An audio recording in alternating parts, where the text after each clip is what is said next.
Assalamualaikum warahmatullahi wabarakatuh. Terima kasih banyak buat teman-teman semuanya yang sudah mengklik video saya. Semoga teman-teman semuanya dalam keadaan sehat dan selalu dalam lindungan Allah Subhanahu wa Ta'ala. Di video kali ini, saya akan menceritakan sebuah kisah nyata yang dikirimkan oleh salah satu teman subscriber saya. Kisah yang ia dapat dari seorang sahabatnya. Dan buat teman-teman semuanya yang ingin mendengarkan kisah ini, tonton video ini sampai selesai.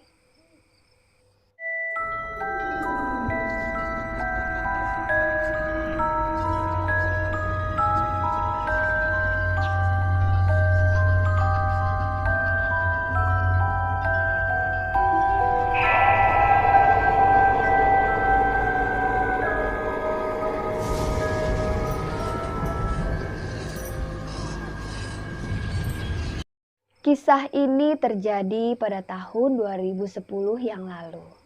Kisah yang berlokasi di daerah Sumatera Barat. Di sini kita sebut saja namanya Ridwan. Ridwan ini memiliki seorang istri dan mempunyai satu orang anak laki-laki.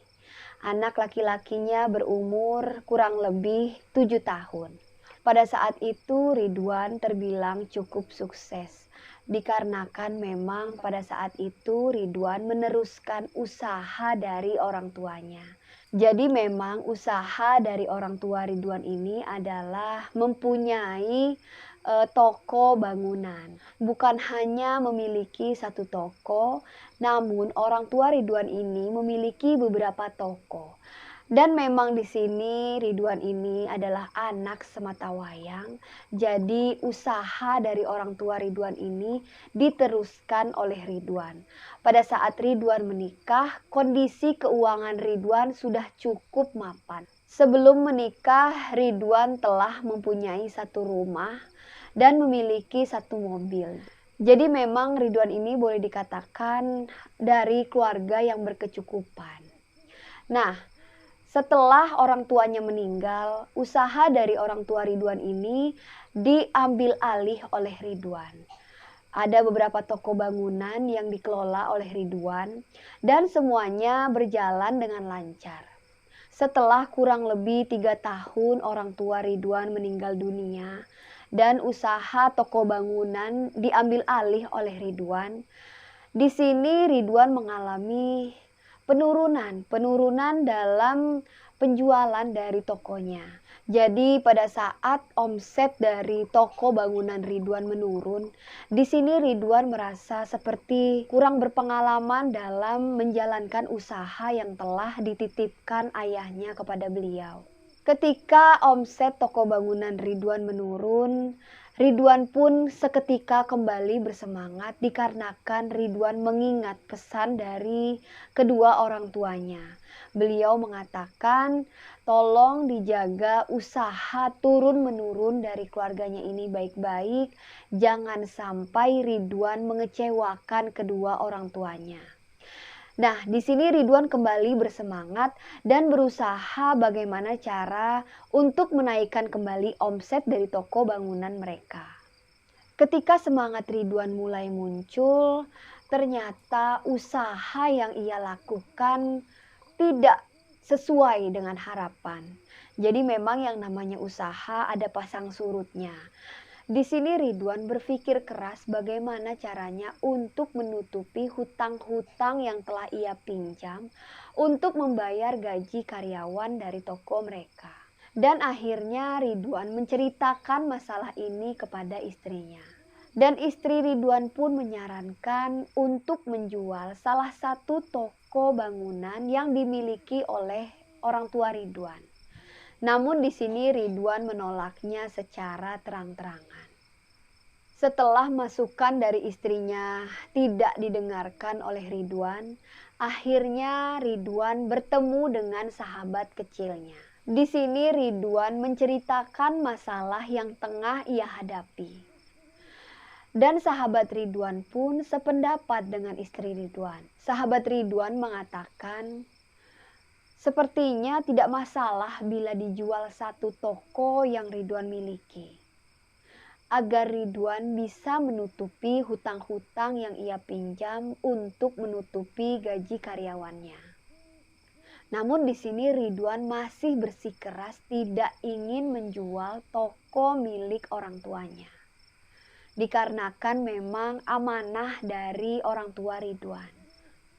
Dan Ridwan pun bertanya kembali kepada sahabatnya, apa nggak ada cara yang lain untuk menutupi hutang-hutang yang aku pinjam? Dan sahabat Ridwan pun kembali menjawab, kalau memang di sini kamu tidak ingin menjual satu toko milik orang tua kamu, saya punya teman yang bisa membantu untuk mengeluarkan kamu dari masalah ini. Di sini Ridwan terlihat bersemangat dikarenakan ada harapan yang ia dapat dari sahabatnya ini. Dan Ridwan langsung menjawab, boleh juga tuh, kapan aku bisa bertemu dengan orang yang bisa membantuku? Dan teman Ridwan pun kembali menjawab, ya udah, kalau memang kamu serius, besok malam Jumat kamu pergi bersamaku. Tapi ingat, jangan kasih tahu ini kepada istrimu. Dan Ridwan pun menjawab, ya udah, kalau begitu malam Jumat aku jemput kamu ke rumahmu. Singkat cerita, akhirnya Ridwan menjemput sahabatnya itu. Di sini Ridwan belum mengetahui ingin pergi kemana dan bertemu dengan siapa. Karena memang dari awal sahabat Ridwan ini tidak menyebutkan ingin bertemu dengan siapa. Dan ternyata Ridwan dan temannya ini mendatangi rumah seorang pria paruh baya. Dan Ridwan pun masih belum mengetahui apa maksud dari sahabatnya ini membawa Ridwan ke tempat bapak parubaya itu. Setelah bertemu dengan bapak parubaya itu, barulah di sini Ridwan mengetahui bahwa orang yang ia temui pada saat itu adalah orang pintar atau bisa disebut juga dengan dukun. Nah, sahabat Ridwan mengatakan kepada bapak itu bahwa Ridwan sedang mengalami kesulitan keuangan. Dan sahabat Ridwan berharap bapak tersebut dapat membantu Ridwan keluar dari masalah yang tengah dihadapinya. Di sini hati kecil Ridwan berkata, apa iya bapak ini dapat membantuku menyelesaikan masalah yang tengah aku hadapi? Jadi memang penampilan yang Ridwan lihat tidak seperti yang ia bayangkan sebelumnya, bahwa orang pintar atau dukun itu cenderung menggunakan pakaian hitam atau hal-hal yang berbau mistis. Namun di sini Ridwan melihat bapak tersebut seperti layaknya bapak-bapak pada umumnya lah. Jadi di sini Ridwan seperti tidak mempercayai kemampuan dari bapak tersebut. Setelah Ridwan mengutarakan apa yang tengah ia hadapi, bapak tersebut mengajak Ridwan dan sahabatnya untuk masuk ke sebuah kamar yang letaknya tidak terlalu jauh dari mereka duduk. Ridwan masuk ke sebuah kamar yang gelap, yang pencahayaannya hanya ada satu buah lilin. Pada saat itu Ridwan mengatakan, di sini Ridwan mulai yakin bahwa bapak tersebut dapat membantu permasalahan Ridwan. Ridwan merasakan aura yang berbeda dari ruangan tersebut. Seketika bulu kuduk Ridwan berdiri pada saat di dalam kamar tersebut. Dikarenakan memang aura mistis yang sangat kental dan Ridwan melihat ada semacam sesajen di dalamnya. Setelah Ridwan dan sahabatnya disuruh duduk oleh bapak tersebut, namun di sini sahabat Ridwan disuruh keluar oleh bapak itu. Bapak itu mengatakan bahwa urusannya hanya antara Ridwan dan dia. Dan sahabat Ridwan pun meninggalkan Ridwan dan menunggu di luar. Setelah sahabat Ridwan keluar dari kamar itu, di sini Ridwan memberanikan diri bertanya kepada bapak itu, "Pak, apa yang bisa membuat saya keluar dari masalah yang tengah saya hadapi. Bapak itu menjawab dengan santainya, "Kamu ingin keuangan kamu seperti semula, bahkan bisa melebihi dari apa yang kamu inginkan."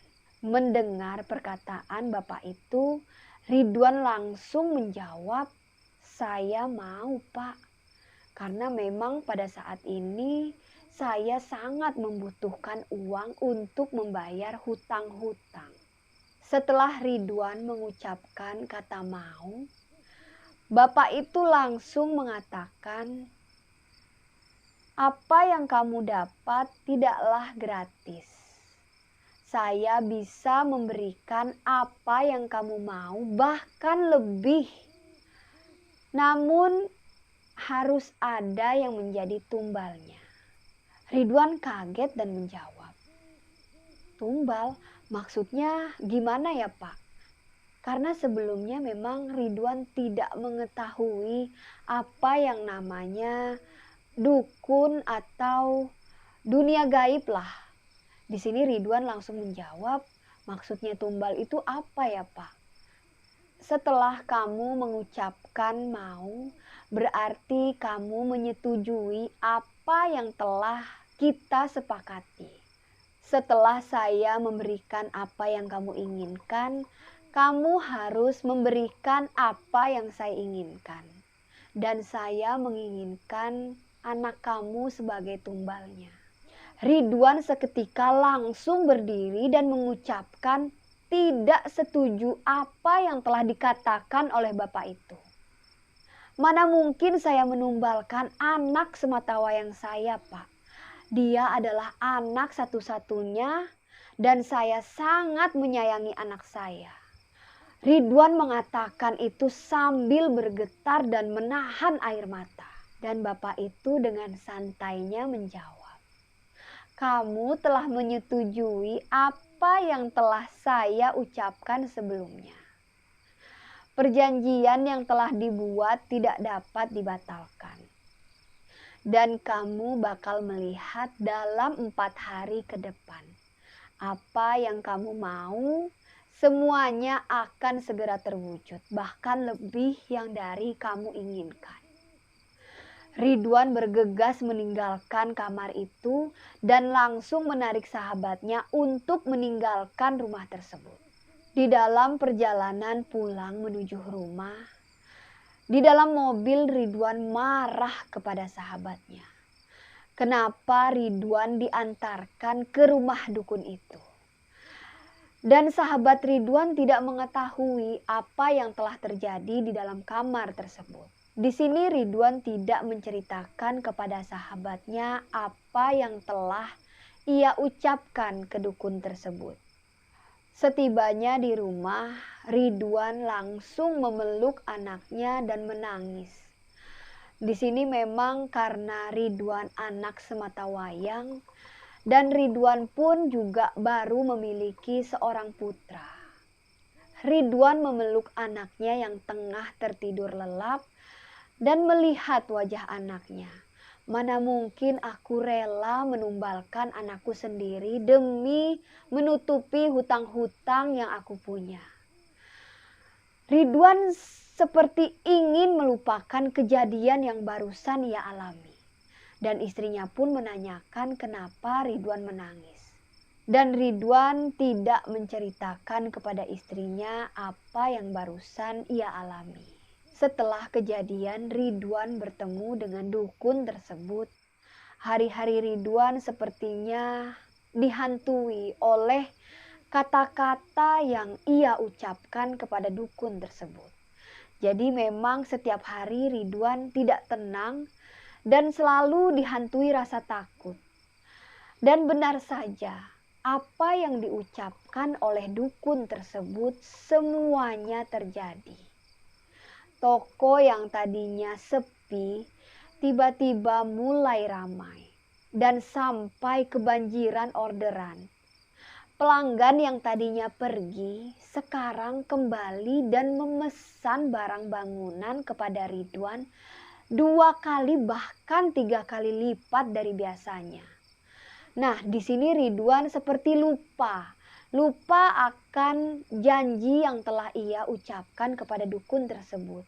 Karena Ridwan melihat apa yang diucapkan oleh dukun tersebut ternyata memang benar, dan bahkan di sini Ridwan mendapatkan 10 kali lipat dari yang ia inginkan.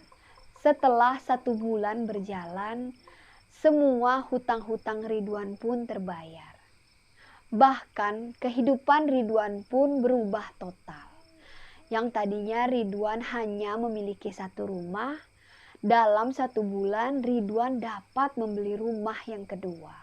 Dan Ridwan dapat membuka usaha yang lain. Tepat pada malam Jumat, Ridwan mengalami kejadian yang aneh.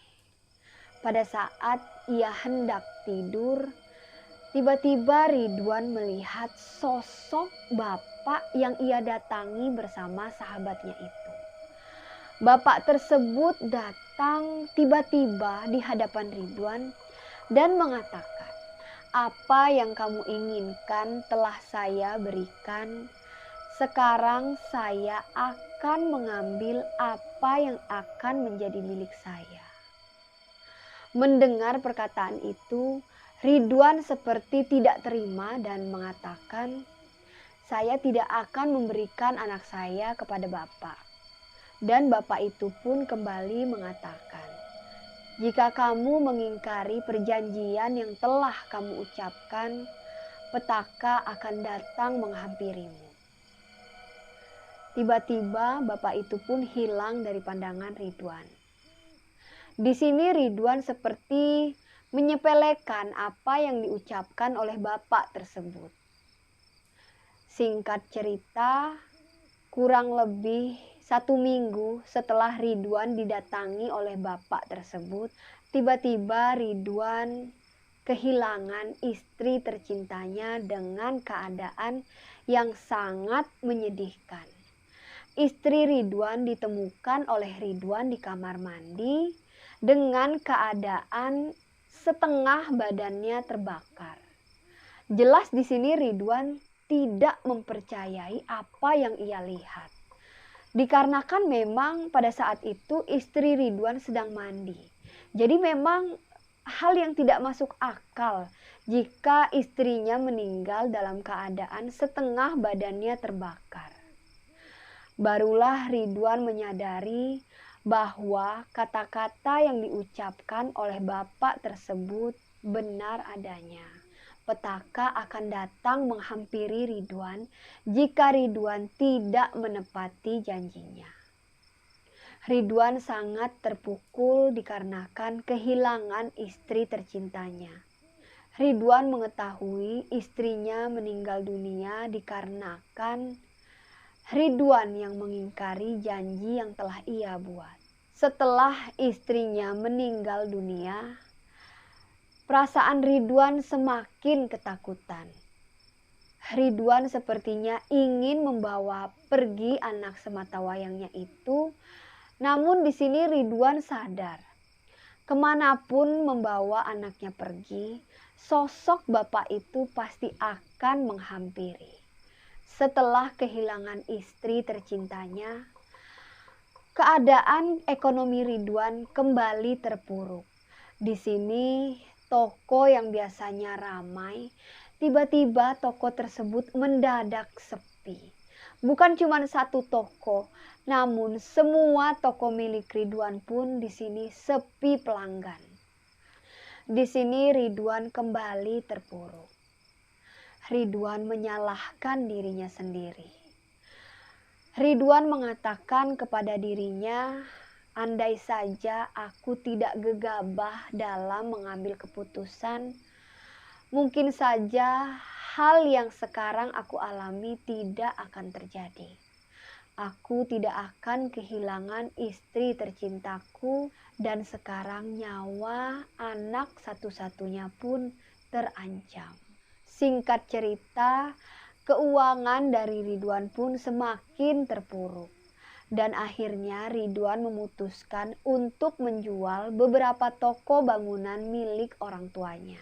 Hal ini ia lakukan untuk menutupi gaji karyawannya yang telah menunggak beberapa bulan. Setelah menjual beberapa toko milik orang tuanya, Ridwan kembali berpikir untuk menjual rumah yang ia dapat dari hasil yang ia peroleh dari dukun tersebut. Ridwan menjalani kehidupannya dengan perasaan yang tidak tenang. Setiap hari Ridwan merasakan hal yang sangat ketakutan akan kehilangan anak sematawayangnya itu. Dan Ridwan kembali diteror oleh bapak tersebut. Ridwan kembali didatangi oleh bapak itu dan berkata, "Aku akan mengambil apa yang telah kamu janjikan.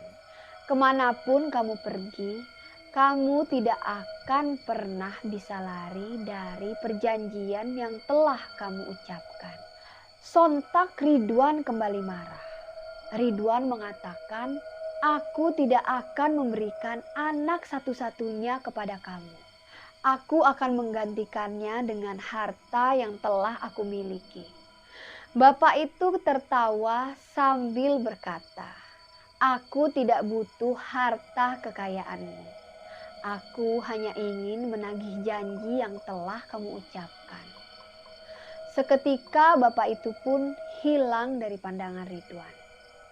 Pada malam itu Ridwan langsung memeluk anaknya dan berkata kepada anaknya, "Apapun yang terjadi, Bapak tidak akan meninggalkanmu sendiri.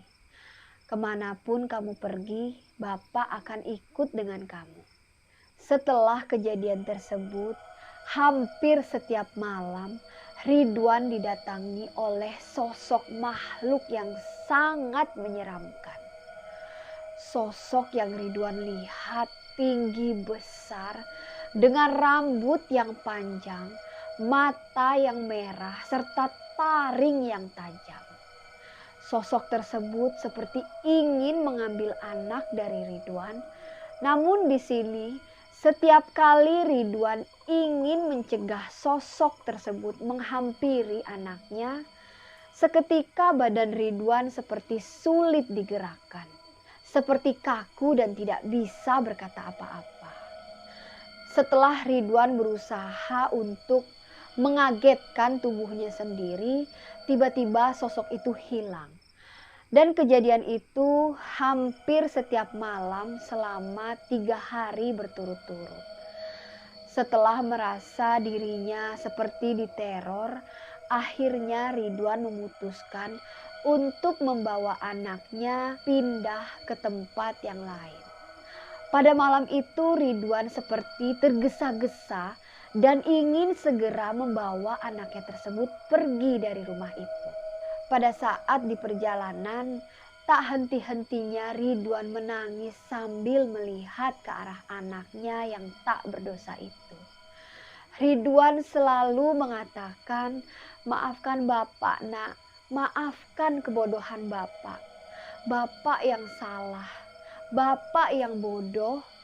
Dan kata-kata itu terus keluar dari mulut Ridwan. Pada saat mengucapkan kata-kata tersebut, Ridwan mendengar di balik kupingnya ada yang mengatakan, "Aku akan mengambil anakmu sekarang." Pada saat Ridwan mendengar perkataan itu, tiba-tiba Ridwan tidak dapat mengendalikan mobilnya. Akhirnya Ridwan dan anaknya mengalami kecelakaan. Ridwan kehilangan arah dan akhirnya menabrak mobil di depannya. Namun di sini Ridwan selamat dan anak Ridwan meninggal di pangkuan Ridwan. Akhirnya Ridwan hidup sebatang kara dengan keadaan yang sangat memprihatinkan. Semua harta yang ditinggalkan oleh kedua orang tua Ridwan pun habis terjual. Anak dan istri Ridwan pun meninggal dengan keadaan yang sangat menyedihkan. Ridwan menceritakan semua kejadian ini kepada sahabatnya. Sahabatnya hanya bisa membantu dengan cara membesarkan hati Ridwan. Dan kabar terakhir dari Ridwan, Ridwan mengalami gangguan kejiwaan. Semoga teman-teman semuanya yang mendengar kisah ini dapat mengambil hikmah dari kisah yang saya sampaikan barusan. Semua orang sudah tahu, pada saat kita mengikrarkan diri kepada setan, maka akan ada tumbal yang harus dikorbankan. Jika tidak dilaksanakan, petaka pun akan datang menghampiri.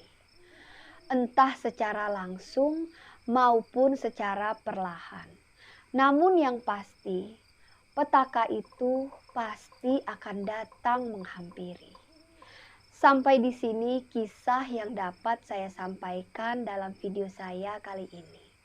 Semoga teman-teman yang mendengarkan kisah ini, kita semua dijauhkan dari hal-hal yang menyesatkan dan selalu dalam lindungan Allah Subhanahu wa Ta'ala.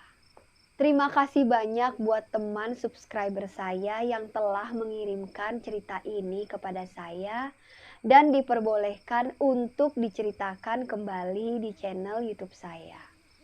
Buat teman-teman yang baru bergabung, jangan lupa klik tombol subscribe, like, komen, dan juga di-share ke media sosial teman-teman yang lainnya. Terima kasih buat teman-teman yang telah mensupport channel saya. Semoga channel saya semakin berkembang dan saya semakin semangat untuk menyampaikan kisah-kisah misteri yang berada di sekitar kita. Saya Rahayu Fajri, pamit undur diri. Wassalamualaikum warahmatullahi wabarakatuh.